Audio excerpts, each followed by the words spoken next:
Assalamualaikum warahmatullahi wabarakatuh.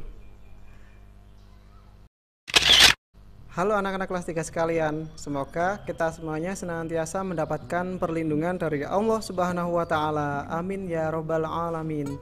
Alhamdulillahirabbil alamin, kita masih diberikan kesehatan oleh Allah Subhanahu wa taala sehingga kita dapat mengikuti pelajaran yang ketiga pendidikan agama Islam di semester 1 ini. Baik, kira-kira apa judul yang akan kita pelajari untuk di pelajaran 3 kali ini? Ada yang sudah tahu? Pintar sekali. Judulnya adalah meyakini Allah itu Maha Esa dan Maha Pemberi.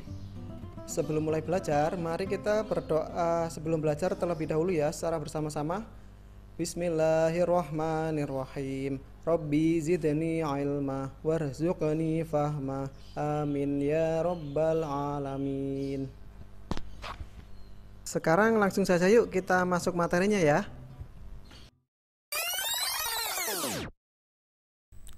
Baik, pertama-tama marilah kita amati gambar berikut ini. Kira-kira apa maksud dari gambar ini? Silakan kalian pikirkan lalu tuliskan di buku catatan kalian ya. Bagaimana? Sudah? Baik, yuk kita bahas bersama-sama ya. Untuk gambar yang pertama, di situ ada seorang laki-laki yang sedang berdoa dengan khusyuk. Di gambar yang kedua, di situ ada seorang anak perempuan yang membawa kotak nasi yang akan diberikan kepada seorang nenek ya. Nah, kesimpulan dari dua gambar ini adalah bahwa kedua anak itu sama-sama sedang beribadah kepada Allah Subhanahu wa taala. Ibadah langsung kepada Allah, dan satunya ibadahnya melalui manusia, yaitu menolong manusia yang lain. Nah, kira-kira siapa Tuhan yang mereka sembah? Ya benar, yaitu Allah Subhanahu wa ta'ala. Baik, berpijak dari dua gambar yang kita bahas tadi, kita akan membahas untuk materi yang pertama, yaitu Allah Maha Esa, atau biasa juga disebut dengan Al-Ahad. Apa arti Al-Ahad? Ya, Allah Maha Satu, atau Esa ya, sama. Jadi tidak ada Tuhan selain Allah. La ilaha illallah. Hanya Allah Subhanahu wa taala yang wajib kita sembah. Allah Subhanahu wa taala itu tidak punya anak dan tidak pula punya orang tua, kakek dan saudara. Allah hanya satu ya. Tidak ada sesuatu pun yang bisa menyamainya. Allah Subhanahu wa taala itu berbeda dengan makhluknya, berbeda dengan kita. Kalau kita butuh makan, butuh minum, butuh berkeluarga, tapi kalau Allah tidak. Allah itu maha kuasa, tidak butuh pada apapun dan siapapun. Kita semua adalah makhluk Allah Subhanahu wa taala.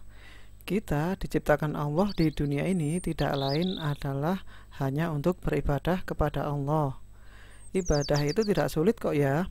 Kalau kita mampu memahaminya, manfaat bagi kita, maka pasti kita akan senang dan bahagia ketika beribadah kepada Allah. Karena semua yang ada ini adalah dari Allah, maka setidaknya kita harus melaksanakan beberapa hal berikut ini. Yang pertama, kita harus senantiasa beribadah hanya kepada Allah Subhanahu wa taala. Yang kedua, kita tidak boleh menghambakan diri kepada selain Allah. Yang ketiga, kita tidak boleh menyekutukan Allah Subhanahu wa taala dengan sesuatu apapun. Yang keempat, kita tidak boleh meyakini pada ramalan-ramalan nasib, semisal ramalan bintang, dukun, dan sebagainya. Yang kelima, kita harus selalu memperbanyak zikir kepada Allah Subhanahu wa taala. Sekarang kita masuk pada materi yang kedua, yaitu Allah Maha Pemberi, atau biasa disebut dengan Al-Wahhab. Sekarang, yuk kita amati gambar berikut ini. Kira-kira gambar apa itu ya? Ya, di situ ada satu keluarga yang sedang datang di posko bencana. Mereka ingin memberikan bantuan kepada orang-orang yang sedang terkena musibah. Di situ nampak seorang nenek yang wajahnya gembira ketika didatangi oleh keluarga itu. Dan keluarga itu pun juga bahagia karena mereka bisa membantu sesamanya. Allah Subhanahu wa Ta'ala itu memberikan karunia dan nikmatnya kepada semua makhluknya. Allah memberikan semua itu tanpa mengharapkan imbalan dari kita. Allah akan terus memberikan nikmat kepada kita tanpa kita minta dan tanpa merasa bosan, kapanpun dan dimanapun. Allah akan terus memberikan apa yang makhluknya butuhkan, apa yang kita butuhkan. Dan yang diberikan oleh Allah adalah yang terbaik untuk kita semuanya.